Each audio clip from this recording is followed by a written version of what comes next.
नमस्कार, DD news में आपका स्वागत है। मैं हूं चंद्रशेखर जोशी और आइए सबसे पहले आपको दिखाते हैं इस वक्त की हेडलाइंस।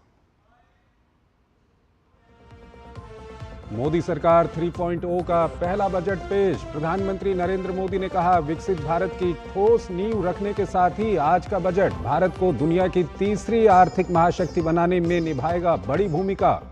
बताया, समाज के हर वर्ग को शक्ति देने वाला और नौजवानों को अनगिनत अवसर देने वाला बजट।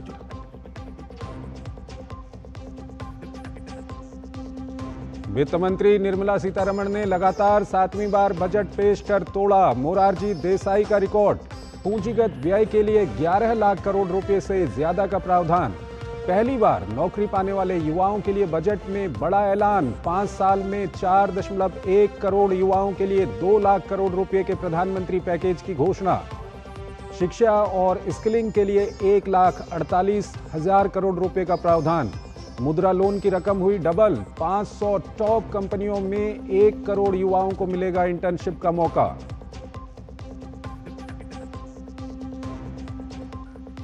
चार करोड़ नौकरी पेशा लोगों और पेंशन भोगियों को आयकर में बड़ी राहत। सरकार ने नई कर व्यवस्था को बनाया और अधिक आकर्षक। 50,000 रुपये से बढ़ाकर 75,000 रुपये किया गया स्टैंडर्ड डिडक्शन। वेतनभोगी कर्मचारियों को 17,500 रुपये तक की होगी बचत। निवेशकों के सभी वर्गों के लिए एंजल टैक्स समाप्त। आम बजट में कृषि और किसान कल्याण के लिए बड़ी घोषणाएं। कृषि और इससे संबंधित क्षेत्रों के लिए 1.52 लाख करोड़ रुपए का प्रावधान। उच्च उपज वाली फसलों की 109 नई किस्में होंगी जारी। जनजातीय समुदायों की सामाजिक आर्थिक स्थिति में सुधार के लिए प्रधानमंत्री जनजातीय उन्नत ग्राम अभियान की घोषणा। 63,000 गांव होंगे शामिल। अवयस्क बच्चों के लिए नई पेंशन योजना वात्सल्य की भी घोषणा। देश के पूर्वी क्षेत्र के विकास को मिलेगी नई गति। बजट में बिहार, झारखंड, पश्चिम बंगाल, ओडिशा और आंध्र प्रदेश के लिए पूर्वोदय योजना की घोषणा। योजना से इन क्षेत्रों में बुनियादी ढांचा, मानव संसाधन, रोजगार व आर्थिक विकास के अवसरों को मिलेगी नई ऊर्जा। बजट में कैंसर की दवा, सोना चांदी, platinum, mobile phone, mobile charger, बिजली के तार, X ray machine, solar sets, leather और सी फूड्स हुए सस्ते। मोबाइल और चार्जर पर कस्टम ड्यूटी घटकर 15% और सोने चांदी के गहनों पर कस्टम ड्यूटी हुई 6%। और नीट मामले में सुप्रीम कोर्ट का बड़ा फैसला। नीट यूजी की परीक्षा दोबारा कराने की मांग ठुकराई। कहा, पूरी परीक्षा में गड़बड़ी के पर्याप्त सबूत नहीं। केंद्रीय शिक्षा मंत्री ने कहा, सत्य की हुई जीत। विपक्ष को छात्रों से मांगनी चाहिए माफी। अमेरिका के पूर्व राष्ट्रपति डोनाल्ड ट्रंप पर हत्या के प्रयास के बाद अमेरिकी सीक्रेट सर्विस के निदेशक किम्बर्ली चीटल ने दिया इस्तीफा। हमले के बाद से यूएस सीक्रेट सर्विस आलोचकों के थी निशाने पर।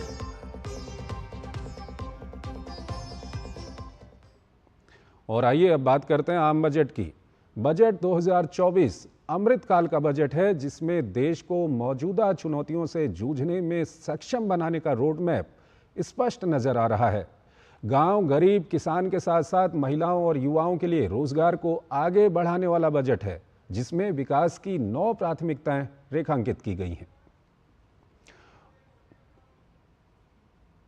वित्त मंत्री निर्मला सीतारमण मंगलवार सुबह जब अपने सहयोगी मंत्रियों के साथ साल 2024-25 के आम बजट को पेश करने के लिए लाल रंग के पारंपरिक पिटारे को लेकर संसद भवन पहुंची तो लोगों की उम्मीदें चरम पर थीं। वित्त मंत्री के सामने थी जनता की आकांक्षाओं और उम्मीदों को पूरा करने की चुनौती, तो साथ में ही 2047 तक विकसित भारत के लक्ष्य की दिशा में तेजी से आगे बढ़ने का काम। संसद में 11 बजे वित्त मंत्री ने बजट पेश किया तो ये मोदी 3.0 का पहला और निर्मला सीतारमण का लगातार 7वां बजट था। ऑफ व्हाइट और पर्पल रंग के बॉर्डर वाली साड़ी पहने निर्मला सीतारमण ने जब अपना लाल बैग खोला तो इसमें बजट के दस्तावेज की जगह था डिजिटल बजट, जो एक टैबलेट में था। वित्त मंत्री ने अपने बजट में विकसित भारत के रोड मैप के रूप में 9 प्राथमिकताएं तय कर दी। This budget envisages sustained efforts on the following 9 priorities for generating ample opportunities for all. Number 1, productivity and resilience in agriculture. Number 2, employment and skilling.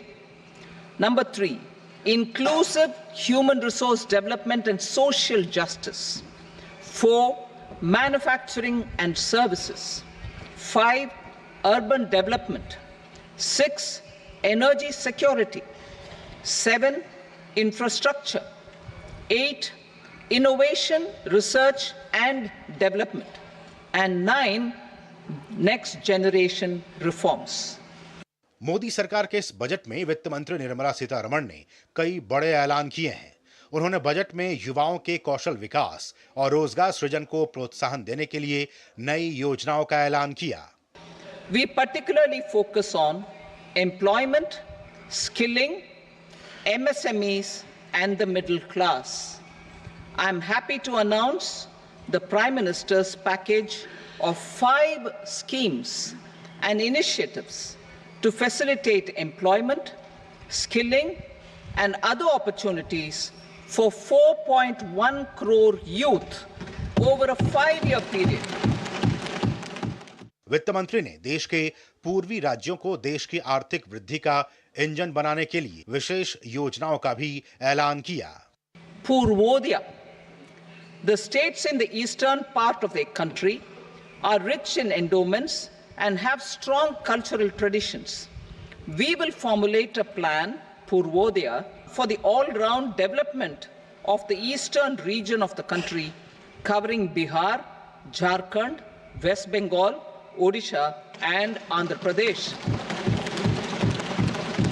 This will cover human resource development, infrastructure and generation of economic opportunities to make the region an engine to attain Vikasit Bharat. विकसित भारत के 4 स्तंभों के तहत वित्त मंत्री ने किसानों के लिए भी कई बड़े ऐलान किए। Priority 1, productivity and resilience in agriculture, transforming agricultural research. Our government will undertake a comprehensive review of the agricultural research setup to bring the focus on raising productivity and developing climate resilient varieties. Release of new varieties. New 109 high-yielding and climate-resilient varieties of 32 field and horticultural crops will be released for cultivation by farmers. वित्त मंत्री ने ग्रामीण विकास MSME के लिए कई ऐलान किए तो नौकरी पेशा वर्ग के लिए भी तोहफा पेश किया।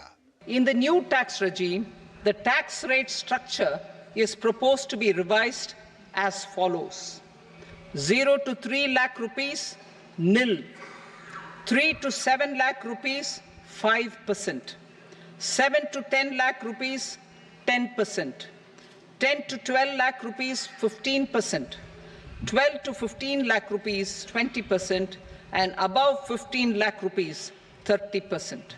As a result of these changes, a salaried employee in the new tax regime stands to save up to 17,500 rupees in income tax. इससे पहले सुबह वित्त मंत्री निर्मला सीतारमण ने राष्ट्रपति भवन में राष्ट्रपति द्रौपदी मुर्मू से मुलाकात कर बजट की मंजूरी ली। इसके बाद संसद भवन में पीएम मोदी की अगुवाई में केंद्रीय मंत्रिमंडल की बैठक में बजट को मंजूरी दी गई।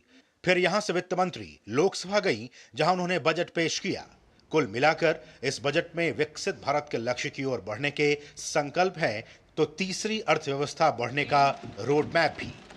पार्लियामेंट टीम के साथ bureau report, DD news.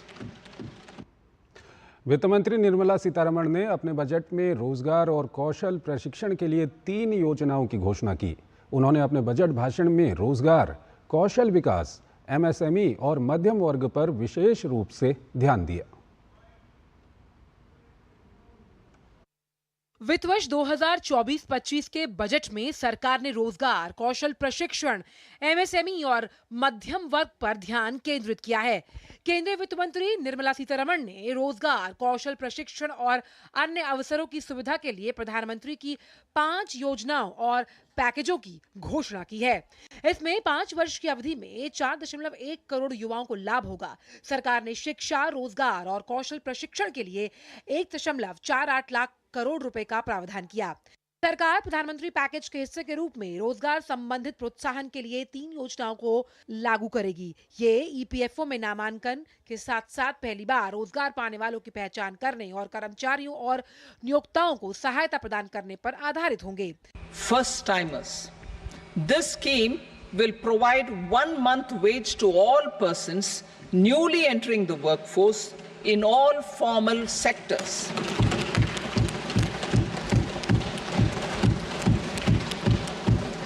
Direct benefit transfer of 1 month's salary in 3 installments to first-time employees as registered in the EPFO will be up to 15,000 rupees.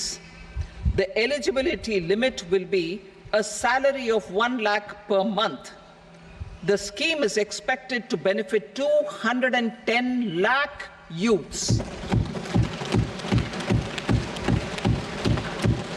सरकार ने कामगार महिलाओं की भागीदारी को बढ़ाने के लिए महिला हॉस्टल और शिशु गृह में बढ़ोतरी के साथ विशिष्ट कौशल प्रशिक्षण कार्यक्रमों का आयोजन करने और महिला स्वयं सहायता समूह उद्यमियों के लिए बाजार तक पहुंच को बढ़ावा देने के प्रयास करने की घोषणा की है। सरकार ने अगले 5 वर्षों की अवधि में 20 लाख युवाओं को कौशल प्रशिक्षण दिए जाने की भी घोषणा की है।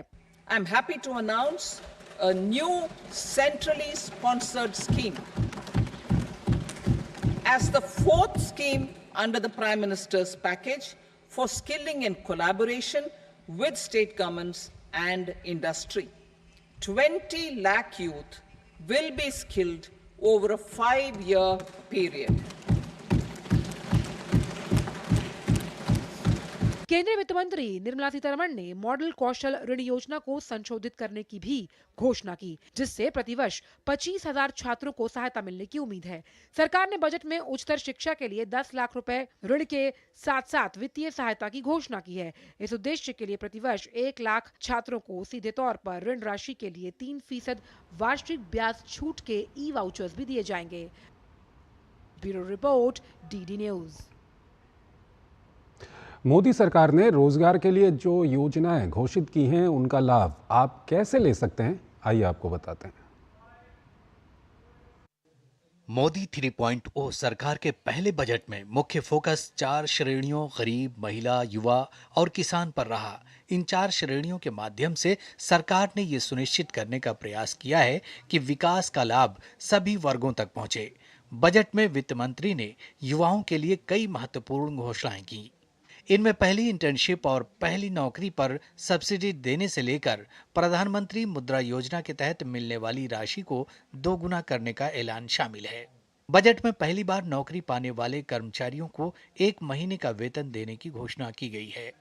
इस योजना के तहत पहली बार नौकरी पाने वाले कर्मचारियों को सरकार 15,000 रुपए देगी। ये रकम सीधे कर्मचारी के खाते में जाएगी। आइए समझते हैं कि ये योजना कैसे लागू की जाएगी। सब्सिडी के रूप में 1 महीने की मजदूरी, वेतन अधिकतम 15,000। योजना सभी क्षेत्र में होगी लागू। सब्सिडी पहली बार रोजगार पाने वाले को नियुक्त करने में कर्मचारियों और नियोक्ताओं की सहायता करने के लिए है। प्रति माह 1 लाख रुपए से कम मजदूरी वेतन पाने वाले व्यक्तियों के लिए योजना है। सब्सिडी का भुगतान 3 किस्त में किया जाएगा।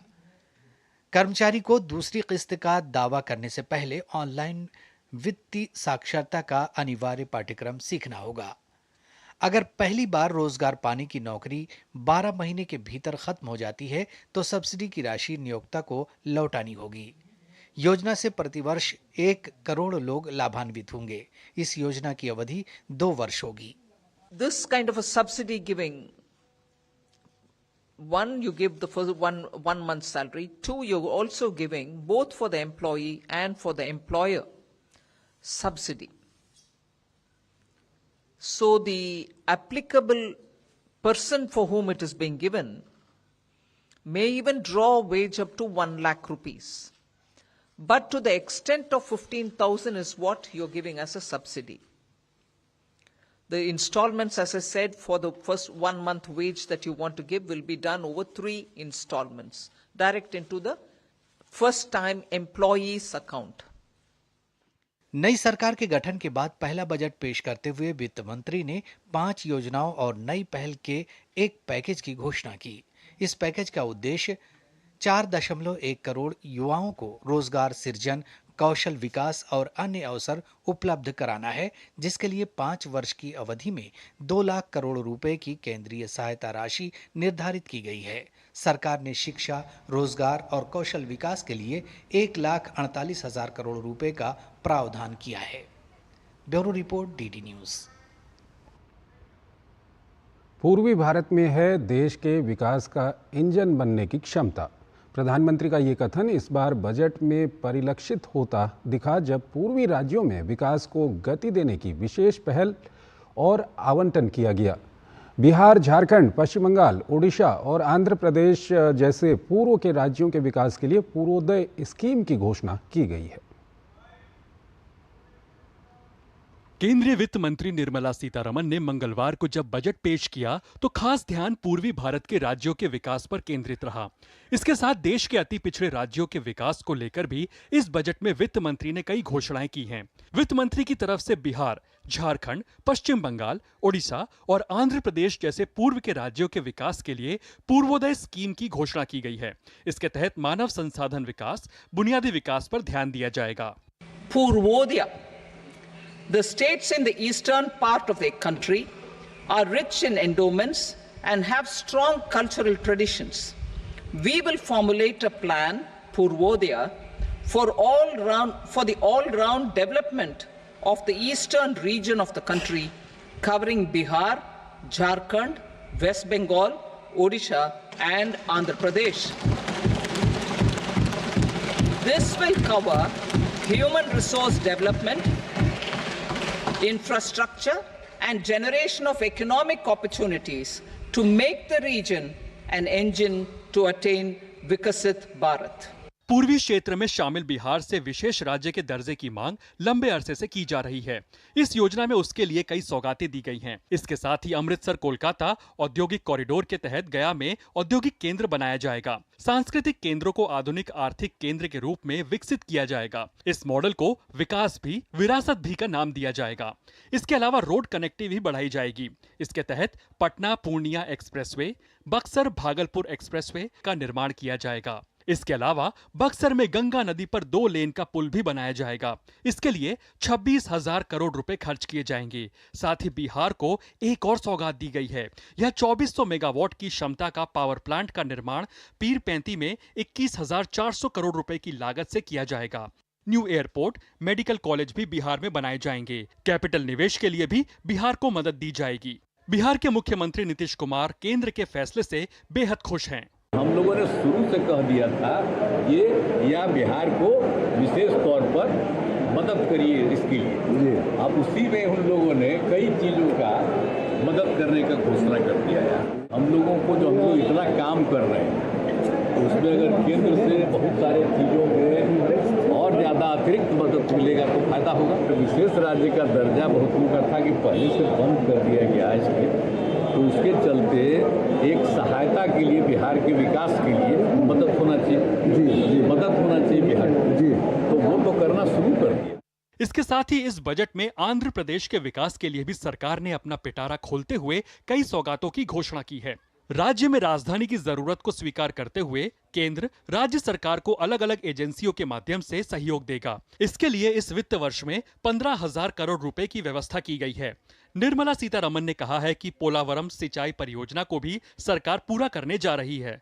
इसके साथ ही आंध्र प्रदेश पुनर्गठन एक्ट के तहत विशाखापत्तनम, चेन्नई औद्योगिक गलियारे में, कोप्परती क्षेत्र और हैदराबाद बेंगलुरु औद्योगिक गलियारे में और वाकल क्षेत्र में विकास के लिए फंड दिए जाएंगे। रायलसीमा, प्रकाशम, उत्तरी तटीय आंध्र के लिए फंड मुहैया कराया जाएगा। जो इश्यूज फेस कर रहे हैं आज, रोजगार की बात हो या अपने सपने साकार करने की बात हो, उन सबको एक बल देने का काम ये बजट में उन्होंने किया है। आंध्रा की बात जब आती है तो उसके लिए तो मैं तहे दिल से शुक्रिया अदा करना चाहूँगा नरेंद्र मोदी जी को, जिन्होंने एक वादा किया था कि आंध्रा की देखभाल हम करेंगे और उन्होंने आज किया है बजट के रूप में। एक बल देने के लिए आज 15,000 करोड़ का पैकेज एक जो दिया हुआ है, उसके लिए हम अपने किसानों की तरफ से, स्टेट की तरफ से हम शुक्रिया अदा करना चाहेंगे। ये केवल एक बजट वाला इशू नहीं है, ये इमोशनल इशू है आंध्रा के लिए। उसको एक जगह मिला है आज बजट में। और पोलोवरम प्रोजेक्ट जो लाइफलाइन है आंध्रा के लिए, उसके बारे में भी उन्होंने बोला है कि वो ऑन टाइम वो रिस्पॉन्सिबिलिटी के साथ कंप्लीट करेंगे, तो वो भी एक अच्छी बात है आंध्रा के लिए।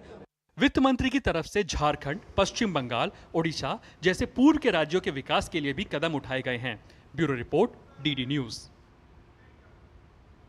प्रधानमंत्री नरेंद्र मोदी ने केंद्रीय बजट 2024-25 पर प्रतिक्रिया व्यक्त करते हुए इसे रोजगार का सृजन करने वाला बताया। उन्होंने कहा कि आज का बजट भारत को दुनिया की तीसरी आर्थिक ताकत बनाने में मदद करेगा। आज का बजट नए अवसर, नई ऊर्जा लेकर आया है। ये ढेर सारे नए रोजगार, स्वरोजगार के अवसर लेकर आया है। ये बेटर ग्रोथ और ब्राइट फ्यूचर लेकर आया है।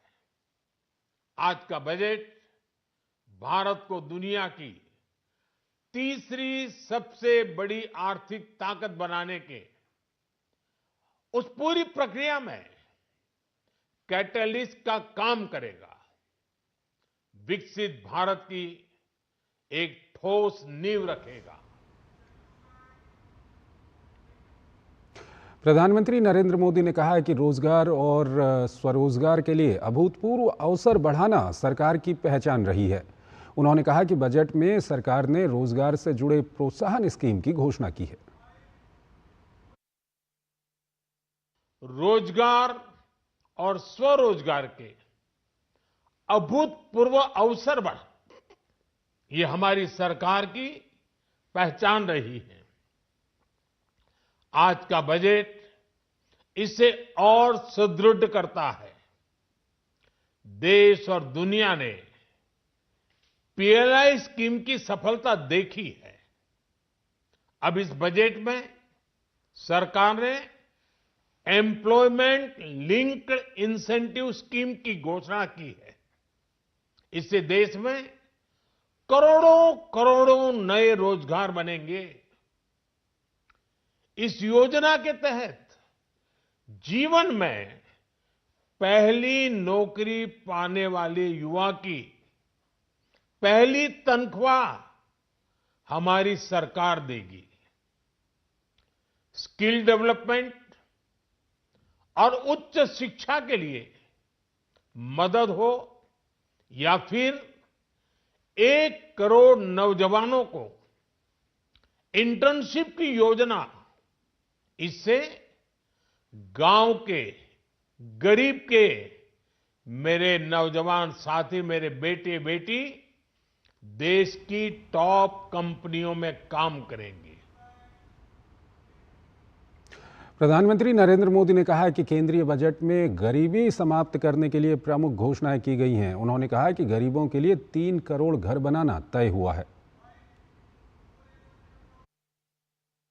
देश में गरीबी समाप्त हो, गरीब का सशक्तिकरण हो, इस दिशा में भी आज के बजट में प्रमुख घोषणाएं की गई हैं।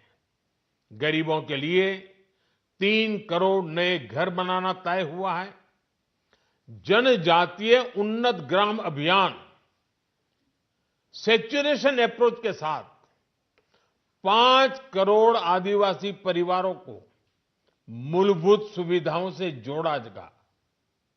इसके अलावा ग्राम सड़क योजना 25,000 नए ग्रामीण क्षेत्रों को ऑल वेदर रोड से जोड़ेगी।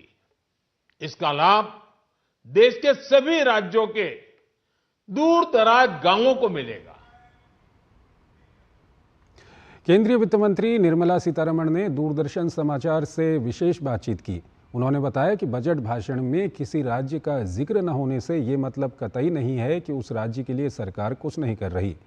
वित्त मंत्री ने कहा कि कुछ राज्यों में खनिज ज्यादा है तो किसी राज्य के विकास के लिए विशेष ध्यान की जरूरत है। इसलिए उनका जिक्र किया गया। मुझे प्रश्न पूछा गया कि वेस्ट बंगाल का जिक्र नहीं हुआ, इसका मतलब क्या है, बंगाल को कोई कुछ नहीं मिलेगा क्या? जरूर गलत बात है। Focus for developing the states are because a mineral rich, they also need industry, full three-phase power is not available in some of the pockets within those places. उन सब का पावर पहुंचाएंगे और अच्छा सड़क, अच्छा एक सी पोर्ट के साथ उनको जोड़ना चाहिए, क्योंकि लैंड लॉक्ड है, एक्सेप्ट बंगाल एंड उड़ीसा, वो सब लैंड लॉक स्टेट्स है, उनको हम जोड़ना चाहिए पोर्ट के साथ, और इस रास्ता बनाना चाहिए अच्छा, और इस बीच में वाटर वेज का भी इंप्रूव करना है हर एस्पेक्ट में, क्योंकि विकसित भारत अचीव हम करना है तो हर राज्य का भविष्य अच्छा रहना चाहिए, उनमें अच्छा एंडोमेंट्स भी होना चाहिए। वहीं वित्त मंत्री ने कहा कि सरकार महिलाओं के प्रति समर्पित है, जिसकी वजह से बजट में उनके लिए 3 लाख करोड़ रुपए की योजनाओं का जिक्र है। This government has not lost an opportunity in bringing to focus women and women's needs, whether it is the simple sanitary pad which Honorable PM spoke about, even from Red Fort, you can see the priority is given for women, and that's what has explained why 3 lakh crores for women and women-led. वित्त मंत्री ने आगे कहा कि आज किसानों को खेती में नवाचार और रिसर्च की ज़रूरत है। इसी को ध्यान में रखते हुए किसानों को सरकार 109 किस्म की उन्नत और मौसम की मार को झेलने वाली बीजें प्रदान करवाएगी। Kisan today requires high quality seeds, better inputs, and for that good research with which we can. I made one announcement also in this budget, 109 varieties of seeds, both for field crops and also for horticulture. And also the climate resilient. Climate resilient seeds. Most of our farmers today buy seeds which can't take this extreme heat, sudden flooding, and then also sometimes scarcity of irrigatable waters and so on. So I'm very proud that Indian agriculture scientists of themselves come up with this 109 resilient varieties, which I'm sure will soon be launched, and they will be, we'll be taking it down to the farmer. वहीं निर्मला सीतारमण ने budget में 1 करोड़ युवाओं के लिए 500 अग्रणी कंपनियों में से किसी भी कंपनी में सरकार द्वारा इंटर्नशिप दिलवाए जाने को बड़ी उपलब्धि करार दिया है। इंटर्नशिप के विषय में मैं गर्व से कहना चाह रही हूँ, 1 करोड़ युवा डायरेक्टली उस इंटर्नशिप से बेनिफिट करेंगे, क्योंकि टॉप 500 कंपनीज के साथ भारत सरकार बात करेगी और उनके CSR के द्वारा वो इसमें जोड़ सकते हैं कि अच्छा ट्रेनर्स भी रखें उनके कंपनी के द्वारा, और कंपनी शॉप फ्लोर में इन लोगों को exposure they, hands on learning का इंटर्नशिप दें, 1 साल पूरे इंटर्नशिप दें, और उसके बाद अगर ये बाहर आएंगे उनके CV में टॉप 500 कंपनी के एक कंपनी इनको इंटर्नशिप दिया तो इनका वैल्यू बढ़ेगी, जॉब में रेडीनेस बढ़ेगी एम्प्लॉयर को इनको रहने। मोदी 3.0 सरकार के पहले बजट से केंद्रीय मंत्रियों ने काफ़ी खुशी जाहिर की है। इसे रोजगार, शिक्षा और स्किलिंग और ग्रामीण विकास को बढ़ाने वाला बजट करार दिया है। मोदी 3.0 सरकार के पहले बजट का मुख्य जोर गरीब, महिला, युवा और किसान रहा। सरकार ने यह सुनिश्चित करने की कोशिश की कि इसके द्वारा सबका विकास संभव हो सके। केंद्रीय मंत्री धर्मेंद्र प्रधान ने कहा कि बजट में रोजगार, शिक्षा और स्किलिंग पर विशेष जोर दिया गया है। वहीं केंद्रीय कृषि मंत्री शिवराज सिंह चौहान ने कहा कि बजट से ग्रामीण विकास होगा और किसानों की जिंदगी बदलेगी। केंद्रीय स्वास्थ्य मंत्री और भाजपा के राष्ट्रीय अध्यक्ष JP नड्डा ने कहा कि यह बजट मातृशक्ति और कृषि विकास और रोजगार के सृजन के प्रति समर्पित बजट है। वहीं केंद्रीय मंत्री गिरिराज सिंह ने कहा कि जो लोग बिहार को स्पेशल स्टेटस नहीं मिलने का मजाक उड़ा रहे थे, उनके लिए ये करारा तमाचा है। तो वहीं केंद्रीय मंत्री ललन सिंह बजट में बिहार के लिए किए गए विशेष प्रावधान से गदगद नजर आए। इस बजट में ये चारों सेक्टर के लिए एम्प्लॉयमेंट, स्किलिंग, MSME और मिडिल क्लास, ये 4 फोकस एरिया है। इसमें विशेषकर किसान, गरीब, महिलाएं, युवा और मध्यम वर्ग के कल्याण पर विशेष रूप से ध्यान दिया गया है।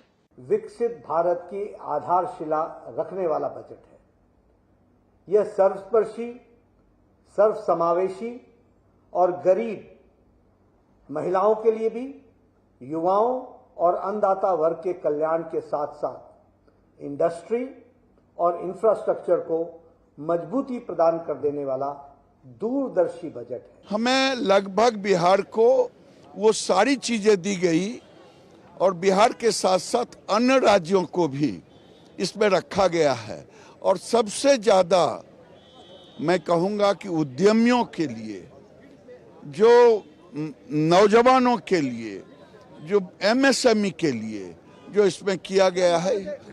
बिहार के को विकसित करने की दिशा में आदरणीय प्रधानमंत्री नरेंद्र मोदी जी ने एक बहुत ही सार्थक और मजबूत कदम उठाया है। और सिर्फ बिहार नहीं बल्कि पूर्वोत्तर के जो पूर्वोदय योजना के माध्यम से उन्होंने पूर्वी भारत के जो राज्य हैं उनको विकसित करने की दिशा में एक साहसिक कदम उठाया है। मैं मानता हूं कि विकसित भारत के निर्माण में ये एक मजबूत नींव की तरह इस बजट को देखा जा सकता है।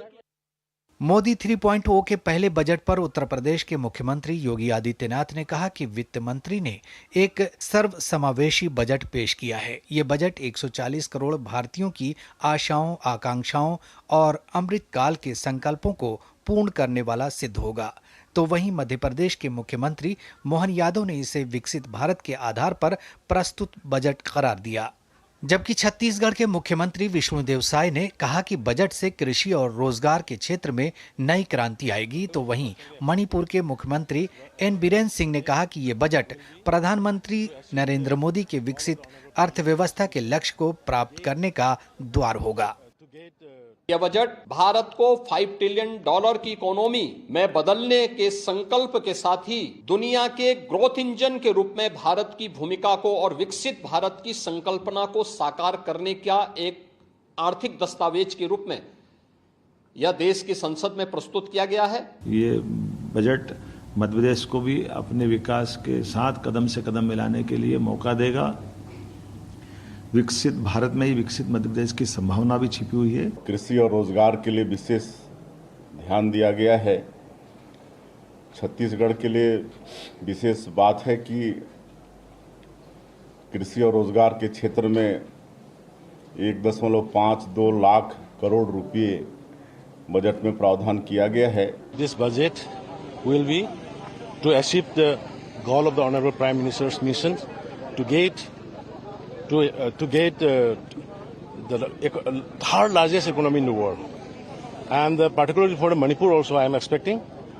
Manipur is now suffering due to the prevailing situation as well as we have met 2 times flood and hailstorm. So adequate fund will be available to regain the development momentum of the state of Manipur also. सबका साथ सबका विकास के मकसद से पेश इस budget से उम्मीद की जा सकती है कि देश विश्व की तीसरी बड़ी अर्थव्यवस्था बनने की दिशा में तेजी से आगे बढ़ेगा। Bureau report, DD news. केंद्रीय रेल मंत्री अश्विनी वैष्णव ने केंद्रीय बजट 2024 में रेलवे को आवंटित किए गए 2,62,200 करोड़ रुपए के लिए पीएम मोदी और वित्त मंत्री निर्मला सीतारमण को धन्यवाद दिया। उन्होंने कहा, रेलवे सुरक्षा की दृष्टि से महत्वपूर्ण कवच प्रणाली को लगाने में तेजी से कार्य कर रहा है। मैं माननीय प्रधानमंत्री जी को, माननीय वित्त मंत्री जी को धन्यवाद देना चाहूंगा 2,62,200 करोड़ रुपीस कैपिटल इन्वेस्टमेंट के लिए। This is a record allocation for capital investment for railway.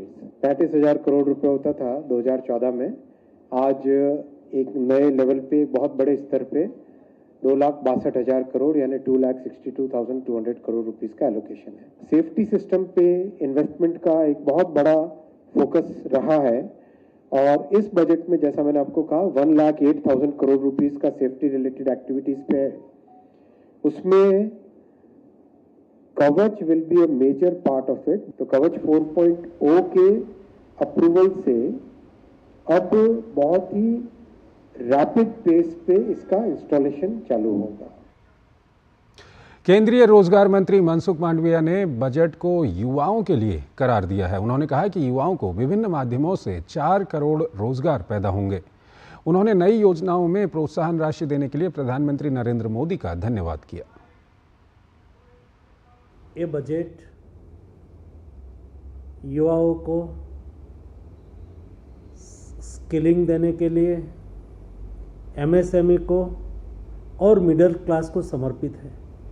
मैं प्रधानमंत्री जी को धन्यवाद करना चाहूँगा कि इस बजट के द्वारा 5 स्कीम लॉन्च की है और उसमें से 5 साल में 2 लाख करोड़ रुपया उसके पीछे खर्च किया जाएगा और 4 करोड़ लोगों को नया एम्प्लॉयमेंट जनरेशन होगा। केवल युवाओं को एम्प्लॉयमेंट मिले और इसलिए एम्प्लॉयमेंट लिंक इंसेंटिव ये बहुत बड़ी बात है। 5 में से 3 स्कीम केवल एम्प्लॉयमेंट लिंक इंसेंटिव है। तो जैसा कि हमने आपको बताया कि केंद्रीय वित्त मंत्री निर्मला सीतारमण ने लोकसभा में बजट पेश किया। केंद्रीय मंत्री हरदीप सिंह पुरी ने कहा कि ये मजबूत भारत का बजट है। उन्होंने इस बात पर जोर दिया कि ये बजट युवाओं को सशक्त करने का काम करेगा। This budget presents a very solid fiscal consolidation. I mean, the fact that the economy has grown well in the last few years, the fact that the projection onward is very healthy, the fact that our fiscal deficit has come down from 5.1 to about 4.89%, the fact that this budget is sending a very powerful message that in the coming time, we will be concentrating on 4.1 crore youth will be provided employment over a 5-year period. For the first time, an innovative scheme has come in order to be able to give internships to a large number of our youth in the top 500 companies of the country. केंद्रीय मंत्री राममोहन नायडू ने केंद्रीय budget पर कहा कि आंध्र प्रदेश को 15,000 करोड़ का जो पैकेज दिया गया है, इसके लिए हम किसानों और आंध्र की जनता की ओर से पीएम मोदी का धन्यवाद करते हैं।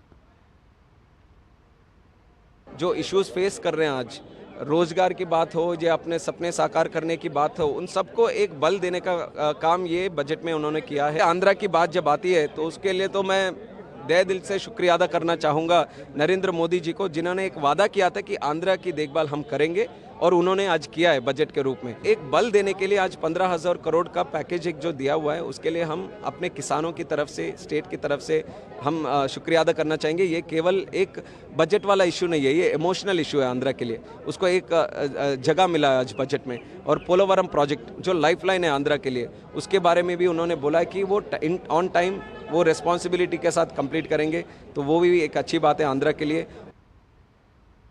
केंद्रीय वाणिज्य और उद्योग मंत्री पीयूष गोयल ने इस बजट को पूरे देश की जनता के लिए एक समावेशी विकास की ओर ले जाने वाला बजट बताया है। पीयूष गोयल ने कहा कि इस बजट पर किसी भी तरीके की राजनीति करना विपक्ष के लिए नासमझी की सियासत होगी। केंद्रीय मंत्री पीयूष गोयल से एक्सक्लूसिव बातचीत की हमारे संवाददाता ऋषि कुमार ने। हमारे साथ उद्योग और वाणिज्य मंत्री पीयूष गोयल जी हैं। सर, आपने अपने मंत्रालय से संबंधित जो उम्मीदें की थी, क्या वो बजट में है? आप संतुष्ट हैं? पूरी तरीके से संतुष्ट है। बहुत ही लाजवाब बजट है, कल्पनात्मक बजट है, नए भारत को सशक्त बनाने वाला बजट है। सर, इस बजट में कुछ आपके मंत्रालय से संबंधित ऐसे फैसले हैं जो काफ़ी सराहे जा रहे हैं, खासतौर से एंजल टैक्स को हटाना, या आपका अगर हम ई कॉमर्स में अगर हम बात करें स्टार्टअप्स को लेकर, उसके लिए कहा जा रहा है कि ये बहुत बड़ी पहल होगी। कई सारे विषय हैं जो हमारे विभाग से संबंधित हैं। उदाहरण के लिए आपने सही फरमाया कि एंजल टैक्स हटना, जो स्टार्टअप का इकोसिस्टम है, और आज भारत में विश्व का तीसरा सबसे बड़ा स्टार्टअप का इकोसिस्टम है। हमारे लाखों युवा युवती इस काम में लगे हैं। आज लोग नौकरी के पीछे नहीं भागते हैं, पर नए नए आइडियाज़ के साथ, नए इनोवेटिव आइडियाज़ के साथ खुद के पाँव पे खड़े होना चाहते हैं, और उसके माध्यम से भी लाखों लोगों को नौकरी मिलती है। तो उसको और बल देने के लिए इस बजट में बहुत संभावनाएं हैं। लगभग 1,52,000 करोड़ सिर्फ कृषि क्षेत्र के लिए इस बजट में प्रावधान रखा गया है।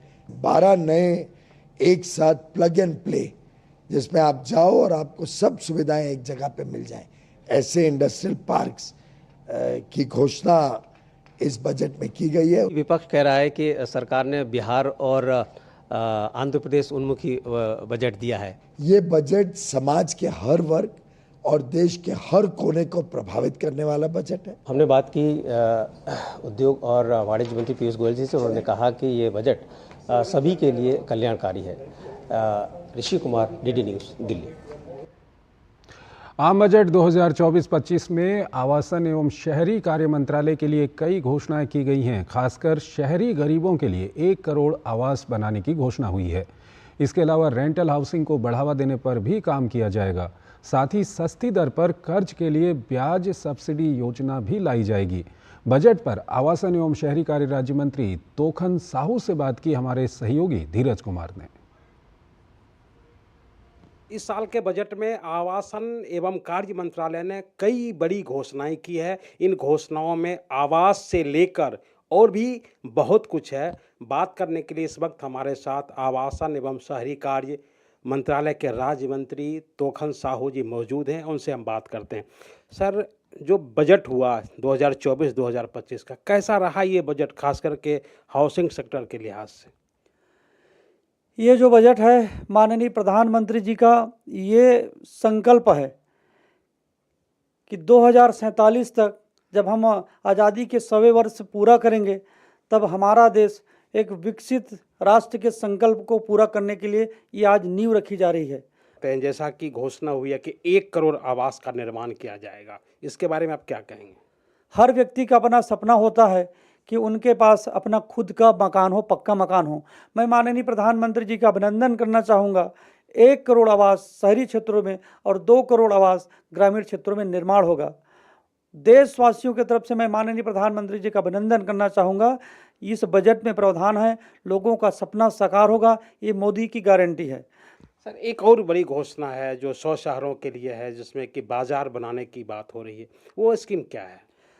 देखिए, आने वाले समय में शहरीकरण का प्रभाव बढ़ रहा है।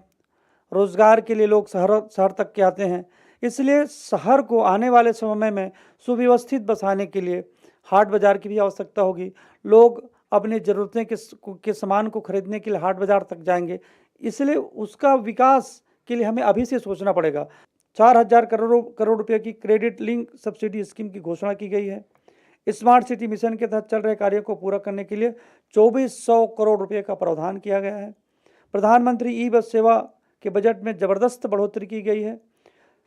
तो ये थे हमारे साथ आवासन एवं शहरी कार्य राज्य मंत्री, जिन्होंने बताया कि कैसे इस बार का जो बजट है वो युवाओं के लिए, गरीबों के लिए, किसानों के लिए और ख़ास करके जिन लोगों का एक सपना आवास का है उनके लिए है। कैमरामैन नवीन के साथ धीरज कुमार, डीडी न्यूज़, दिल्ली। केंद्रीय बजट में मंगलवार को बिहार के लिए कई बड़े कदम उठाए गए। इनमें राज्यों में विभिन्न परियोजनाओं के लिए 60,000 करोड़ रुपए से अधिक के परिव्यय का प्रस्ताव किया गया। इनमें 3 एक्सप्रेसवे, 1 बिजली संयंत्र, विरासत गलियारा, नए हवाई अड्डे एवं खेल बुनियादी ढांचे के लिए योजनाओं की रूपरेखा पेश की गई।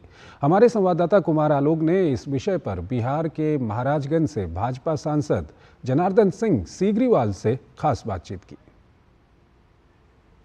आज जिस तरीके से संसद में बजट पेश किया गया और बिहार के लिए सौगातों की बौछार कर दी गई, सीगरीवाल साहब क्या कहेंगे?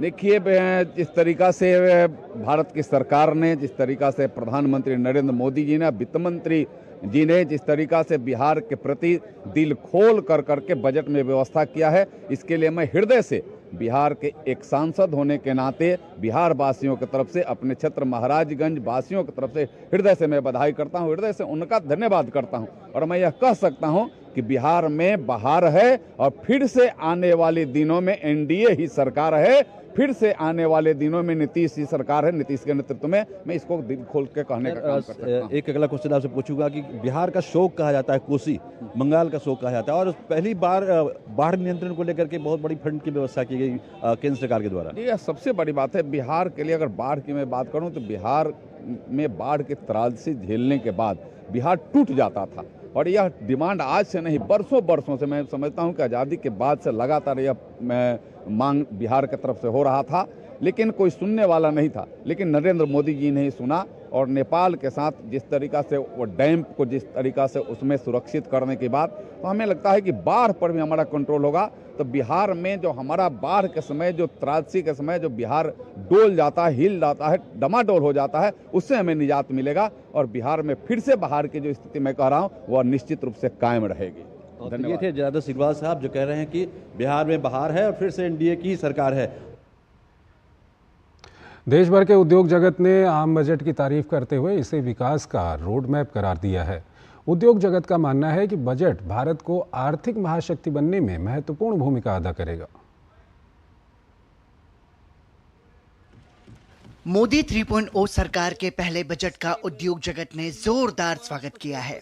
उद्योग जगत ने केंद्रीय बजट 2024 को विकास का रोड मैप बताया है। देश के प्रमुख उद्यमियों का कहना है कि ये संतुलित बजट है और इसमें सभी क्षेत्रों का ध्यान रखा। Talking about the government's focus on 4 key segments: the poor, the youth, the women and farmers, and it is very important for the Indian economy to grow in an inclusive manner to be able to get the kind of long-term growth that we want to see.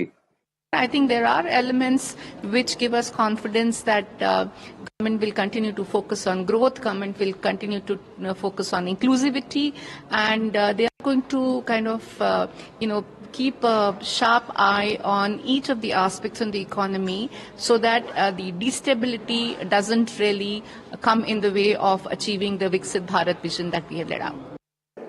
Comprehensive budget है और इसके अंदर जो बहुत महत्वपूर्ण reform process, economy का transformation आगे बढ़ाने के लिए, नेक्स्ट जनरेशन रिफॉर्म्स, उसके बारे में बहुत पावरफुल और क्लियर स्टेटमेंट्स हैं। Lot of focus on ease of doing business, जो इन्वेस्टमेंट लेड ग्रोथ है जिससे काफ़ी सफलता मिली है पहले, वो कंटिन्यू है। एक तो एम्प्लॉयमेंट जनरेशन का काफ़ी एक अपॉर्चुनिटी बजट में दिखाई दे रहे हैं। सेकंड, मिडिल क्लास के लिए काफ़ी कुछ फोकस रहे हैं। आपने इनकम टैक्स का अगर देखें तो वहाँ भी हम एक सिर्फ सिंप्लीफिकेशन नहीं, लेकिन वहाँ पे छूट भी हम काफ़ी स्ट्रॉन्ग तरह से देख रहे हैं। अल्टीमेटली इंडस्ट्री को भी आगे आना पड़ेगा। गवर्नमेंट ने एक जो एजेंडा रखा है कि they want more employment related growth, they want more agri, rural, Aatmanirbhar Bharat growth. तो I think industry also should put in money in that only. ये बजट है, एक काफ़ी वेल बैलेंस्ड बजट है। जो वित्त मंत्री ने अपनी जो फिस्कल डेफिसिट को 4.9% तक कंटेन किया है, वो बहुत अच्छा सिग्नल है। और उन्होंने अगले साल का भी अनाउंस किया है कि हम 4.5% तक ही रहेंगे। और उसके बाद का भी उन्होंने अनाउंस किया है कि जो बोरोइंग प्रोग्राम रहेगा सरकार का अपना, वो ईयर ऑन ईयर कम होता जाएगा as a percentage of GDP. सार्वजनिक उद्यमों का स्थायी सम्मेलन स्कोप के महानिदेशक अतुल सोबती ने केंद्रीय बजट को प्रगतिशील भारत को बढ़ावा देने वाला दूरदर्शी बजट बताया है। तो वहीं नेशनल स्टॉक एक्सचेंज के एमडी और सीईओ आशीष कुमार चौहान ने कहा कि इस बजट में बुनियादी ढांचे के विकास, रोजगार सृजन और निजी क्षेत्र को एक साथ लाने पर जोर दिया गया है। बड़ी अच्छी चीज लगी मुझे इंटर्नशिप के ऊपर भी, कि इंटर्नशिप जो है टॉप 500 कंपनी जो है इंटर्नशिप प्रोवाइड करेंगी, जिसमें जो है टॉप 500 कंपनी में हमारी जितनी भी महारत्ना नवरत्ना कंपनियां आ जाएंगी। हम लोग पहले से ही अप्रेंटिसशिप में बहुत योगदान हमारा रहा है और उसको हम कंटिन्यू करते रहेंगे। जो बजट है वो रोजगार के लिए बनाया गया है, रोजगार लक्ष्य बजट कहूँगा मैं, जिसमें ज़्यादा से ज़्यादा फोकस रोजगार पे किया गया है। उसके साथ ही जो इंफ्रास्ट्रक्चर क्रिएशन का एक मोदी जी की सरकार का पिछले 10 सालों में एक रवैया रहा कि ज़्यादा से ज़्यादा इंफ्रास्ट्रक्चर बने, जिससे हम दूर दराज के गांवों तक उद्योगों को ले जा सके और लॉजिस्टिक्स की जो कॉस्ट है वो भी कम कर सके। तो उस पर भी फोकस कम नहीं किया गया है। और टैक्स जो है बढ़ाए नहीं गए। बजट आने के बाद एमएसएमई जगत ने खुशी जताई है। लघु उद्योग भारती के सदस्यों ने प्रतिक्रिया देते हुए कहा कि ये बजट सभी वर्गों को ध्यान में रखकर बनाया गया है। तो वहीं देश के अलग अलग जगह के व्यापारियों ने भी बजट को विकास को गति देने वाला करार दिया। ये पूरा बजट युवा, एमएसएमई व कृषि को समर्पित है। एमएसएमई को लेकर सरकार ने बहुत सारी घोषणाएं की है। हमारी क्रेडिट गारंटी स्कीम है, उसमें भी फंड का इजाफा किया गया है। इंपोर्ट ड्यूटी है कुछ प्रोडक्ट पे बढ़ाई गई है, जिससे घरेलू उत्पाद पे और घरेलू उत्पाद को ज्यादा प्रोत्साहन मिल सके। एमएसएमई इंडस्ट्री लगाने के लिए उनके लेबर्स के लिए भी उन्होंने कई सुविधाओं की घोषणा की है। व्यापारियों के पॉइंट ऑफ व्यू से टैक्सेशन स्लैब कम किया है, इंपोर्ट ड्यूटी कई आइटम पर कम किया है, जस्ट लाइक मोबाइल फोन हो गए, इलेक्ट्रॉनिक गाड़ियां हो गई। बजट को उद्योग जगत के विकास के लिए की गई नई पहल के रूप में देखा जा रहा है। उम्मीद की जा रही है कि विकास को समर्पित ये बजट भारत को आर्थिक महाशक्ति बनने में मील का पत्थर साबित होगा। Bureau report, DD news. NEET पर सुप्रीम कोर्ट ने बड़ा फैसला सुनाते हुए नीट यूजी की परीक्षा दोबारा कराने से इनकार कर दिया है। शीर्ष न्यायालय ने कहा कि पूरी परीक्षा में गड़बड़ी होने के पर्याप्त सबूत नहीं है। शिक्षा मंत्री धर्मेंद्र प्रधान ने फैसले का स्वागत किया। उन्होंने कहा कि सत्यमेव जयते, सत्य की जीत हुई। केंद्र सरकार कहती रही है कि बड़े पैमाने पर पेपर लीक नहीं हुआ है, अब सुप्रीम कोर्ट ने इसे सही ठहराया है। नीट मामले में सुप्रीम कोर्ट ने बड़ा फैसला सुनाते हुए नीट यूजी की परीक्षा दोबारा कराने की मांग ठुकरा दी है। अदालत में दायर याचिकाओं में परीक्षा में गड़बड़ियों का हवाला देकर परीक्षा रद्द करने की मांग की गई थी। मुख्य न्यायाधीश ने कहा कि पूरी परीक्षा में गड़बड़ी होने के पर्याप्त सबूत नहीं मिले हैं। मुख्य न्यायाधीश ने कहा कि 1,08,000 सीटों के लिए 23 लाख से ज्यादा छात्रों ने परीक्षा में हिस्सा लिया। इस वक्त कोर्ट के सामने जो मटेरियल रखा गया है उसे यह साबित नहीं होता है कि परीक्षा की शुचिता प्रभावित हुई है। उन्होंने कहा कि डेटा से यह नहीं लगता है कि सिस्टमिक ब्रीच हुआ है या पूरी परीक्षा की गरिमा प्रभावित हुई है। सुप्रीम कोर्ट की बेंच ने कहा कि अगर जांच के दौरान कोई दोषी पाया जाता है तो उसके खिलाफ कार्रवाई की जाएगी। ऐसी स्थिति में उसका एडमिशन रद्द कर दिया जाएगा। वहीं एक सवाल के 2 सही जवाब होने के विवाद में सुप्रीम कोर्ट ने आईआईटी दिल्ली की कमेटी द्वारा बताए गए उत्तर को सही माना। एनटीए ने दोनों में से कोई भी उत्तर देने वाले स्टूडेंट को अंक दिए थे। अब केवल एक विकल्प को सही मानने पर एनटीए को दोबारा मेरिट लिस्ट जारी करनी पड़ेगी। हम माननीय सर्वोच्च न्यायालय की इस फैसला का स्वागत करते हैं। हमने शुरू से ही कहा है, हमारी प्राथमिकता देश की स्टूडेंट्स है, देश की विद्यार्थी है। उनकी भविष्य के साथ कोई खिलवाड़ ना हो, उनकी हितों को हानि ना हो पाए, ये सरकार की प्राथमिकता रही है। 4 जून को नीट के नतीजे घोषित होने के बाद इसमें कथित गड़बड़ियों का दावा किया जा रहा था। सबसे पहले इस परीक्षा में बिहार में पेपर लीक की खबर ने तूल पकड़ा था। इसके बाद एक ही परीक्षा केंद्रों से कई टॉप करने और एक सवाल के 2 उत्तर ग्रेस मार्क जैसे पॉइंट्स ने गुत्थी को और उलझा दिया। इसके बाद पेपर लीक के संदेह के चलते कई राज्यों में छात्रों ने विरोध प्रदर्शन किया।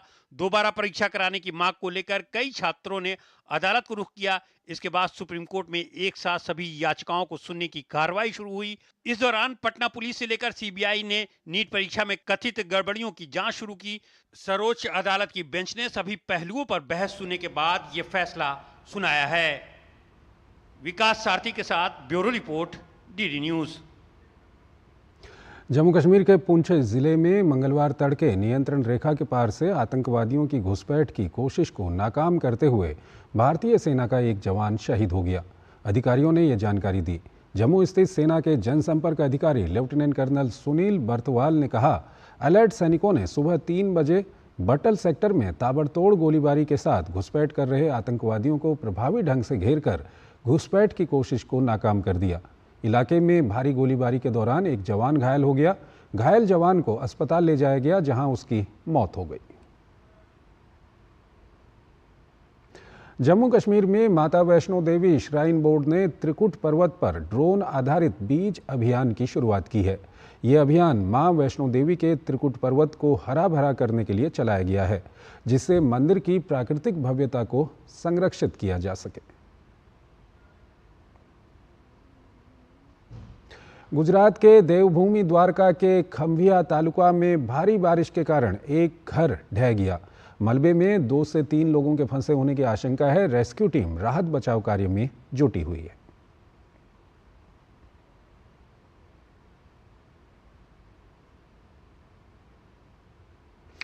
अगली खबर अमेरिका से है। यूएस सीक्रेट सर्विस निदेशक किम्बरली चीटल ने अपने पद से इस्तीफा दे दिया है। गौरतलब है कि पिछले कई दिनों से अमेरिका के पूर्व राष्ट्रपति डोनाल्ड ट्रंप पर पेंसिल्वेनिया की रैली में गोली चलने की घटना के बाद से ही यूएस सीक्रेट सर्विस आलोचकों के निशाने पर थी।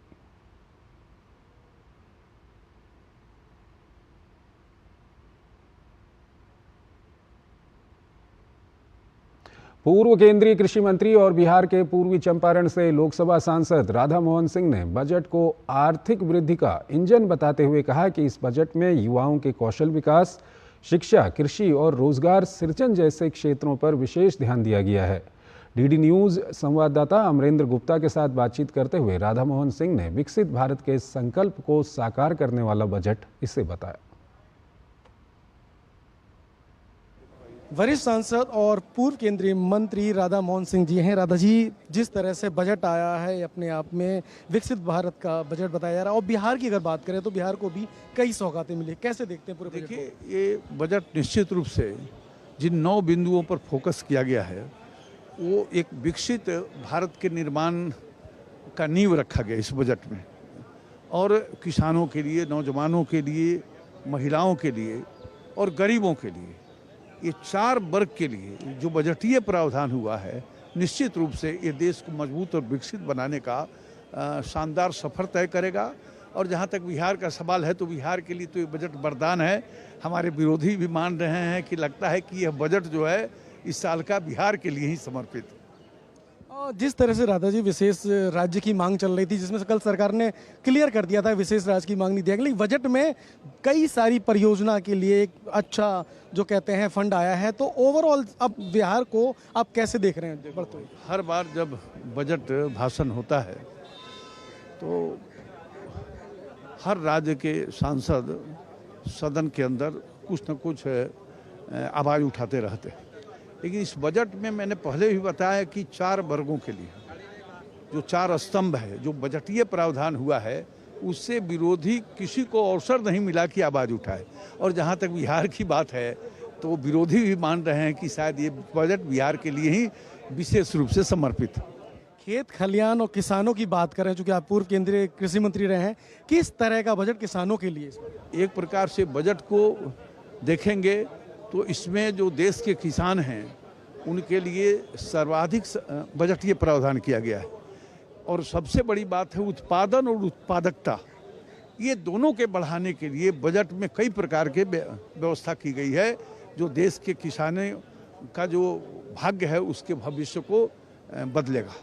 बहुत बहुत धन्यवाद। तो ये थे पूर्व केंद्रीय मंत्री और वरिष्ठ सांसद राधा मोहन सिंह जी, जिनका साफ तौर पर मानना है कि ये बजट जो है विकसित भारत का बजट है। और एक और जहां युवाओं और किसानों की बात की गई है, वहीं बजट में कई और ऐसे प्रावधान हैं जो आने वाले राष्ट्र को आगे ले आने में खासे सहायक सिद्ध होंगे। Amarendra Gupta, DD news, Delhi. Budget में कृषि और किसान कल्याण को बेहद प्रमुखता दी गई है। आइए एक नज़र डालते हैं बजट में इससे जुड़े अहम प्रस्तावों पर। मोदी सरकार के तीसरे कार्यकाल का पहला बजट गरीबों, युवाओं, महिलाओं और अन्नदाताओं को समर्पित रहा। अन्नदाता का जीवन बेहतर बनाने की मोदी सरकार की प्राथमिकता बजट में साफ दिखाई देती है।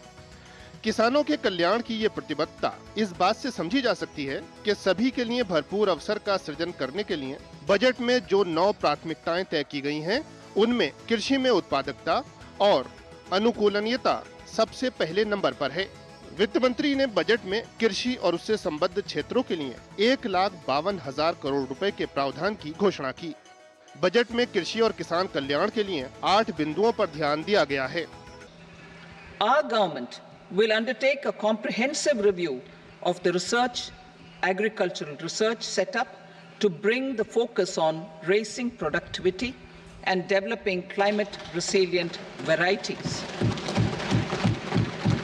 बजट में किसानों की खेतीबाड़ी के लिए 32 कृषि और बागबानी फसलों की नई 109 उच्च पैदावार वाली अनुकूल किस्मों को जारी करने की भी घोषणा की गई है। प्राकृतिक कृषि को बढ़ावा देने के लिए सरकार ने 1 करोड़ किसानों की मदद का भी ऐलान किया है। In the next 2 years, 1 crore farmers across the country will be initiated into natural farming, supported by certification and branding. Implementation will be through scientific institutions and willing gram panchayats. 10,000 need-based bio-input resource centers will be established.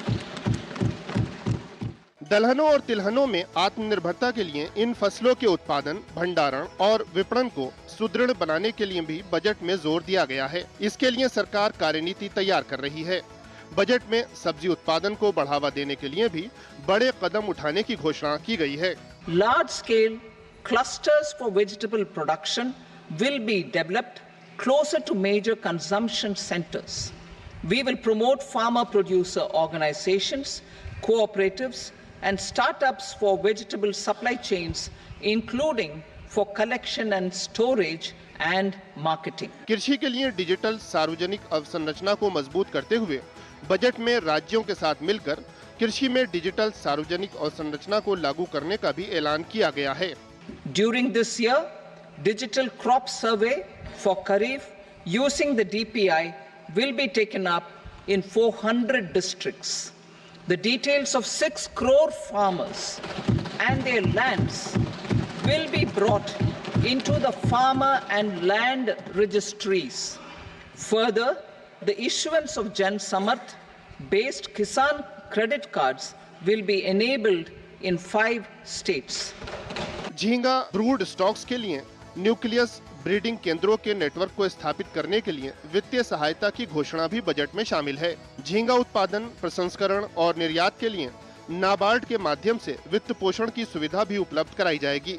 सरकार ने budget में राष्ट्रीय सहकारिता नीति का भी ऐलान किया। National Cooperation Policy. Our government will bring out a national cooperation policy for systematic, orderly and all-round development of the cooperative sector, fast-tracking growth of rural economy and generation of employment opportunities on a large scale will be the policy goal. Modi 3.0 के पहले budget में कृषि एवं किसान कल्याण को जो प्राथमिकता दी गई है, उससे स्पष्ट है कि सरकार ग्रामीण भारत का जीवन बेहतर बनाने और कृषि विकास के लिए पूरी तरह प्रतिबद्ध है। संदेश साफ है कि विकसित भारत की यात्रा में ग्रामीण भारत, विशेषकर अन्नदाता की महत्वपूर्ण भूमिका रहेगी। Bureau report, DD news. तो इस बुलेटिन में फिलहाल इतना ही। आप बने रहिए डीडी न्यूज के साथ। नमस्कार।